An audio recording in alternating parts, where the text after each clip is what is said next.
FFT Open prime time, your week 11 report. Going to get you caught up with the happenings in the FFT Open in yet another crazy week in the NFL. What's your top scorers first? John Van Meter, the Green Tornado, leads the way out of the Hallis division at 193.5 points this week. Congratulations to John. It's a pretty solid roster. I'll show it to you in just a sec. Second place, also John Warwick out of the Smith division comes in just a point off the pace at 192.92 points. And Tony out of the Peyton division also tops 190 this week at 190.92. Excellent effort, you three. Your fourth and fifth spots rounded out here. Matthew Smith from the Smith division at 185 points, and Mike Falls in the United division, 179.8, touching out just a couple other teams that were in that same ballpark for fifth. But let's look at this really good team that John has put together. You folks in the Hales division, this looks like trouble over here. I wouldn't know that I want to be playing this team at the rate they're going.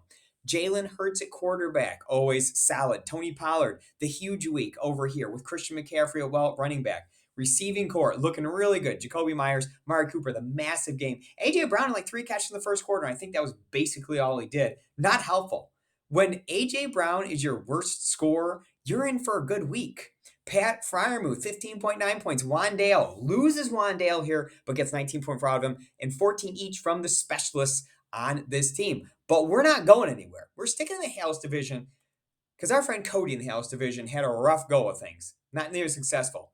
Roster doesn't look terrible, but this is what I said. He was fallen by this kind of randomness of the NFL, right? Josh Allen, a quarterback, just has a meh week. Gus Edwards out. You thinking Kenyon Drake might get some run? Meh. Against a bad Panthers team. Nick Chubb, not much. Isaiah McKenzie, no catch. Justin Jefferson, greatest catch we've ever seen 2 weeks ago, and 6.3 points this week. Kadarius Toney, that was fun. Remember when everyone said Kadarius Toney starting this week? Yep, shouldn't have. 0 points. Foster Moreau, Isaiah Pacheco. I think Pacheco's got some real upside here late season. And then Tucker in the Bills defense. Ouch. I think it's a solid roster. Hey, Mama said there'd be days like these, right? All right, looking at this, closest game of the week comes from the Peyton division. Andy versus Eric. We have a 146.88 to 146.7 game. Actually, Andy goes into Sunday Night Football with MVS and a 33.6 lead. Kind of dicey. MVS without any receivers, without Kadarius Toney doing anything, only manages 2.8 points. Harrison Butler, on the other hand, 14 points. So that means Debo just needed 22.8 points to give him the win. Debo has 22.6 points. Literally 2 more yards.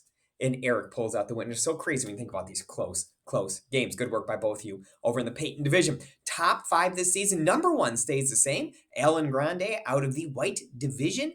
10-1 with a 1635.9 points scored. Carl in the Lombardi division is second.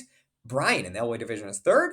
Mike in the Peyton division is fourth. And Brian makes a return appearance out of the top 5 for 1 week, is back after his win. He is in fifth. There's actually 6 teams at 10-1. Janet Newbold joins this group also at 10-1 at 1450 points. So only 6 teams left at 10-1 on the season. Now, let's take a look at Team Name Tuesday. One of the funniest moments of the summer was when we got into 11:30 a.m. in the afternoon conversation, which was a pearl. Ethan Dixon, good work. Adam approves. And then finally, your FFT Invitational Best Ball update over here is benefiting St. Jude's. We have a new leader, Kobayashi, 180 points in week 11, zips past everybody else, drops Caleb down into second place. But look at this.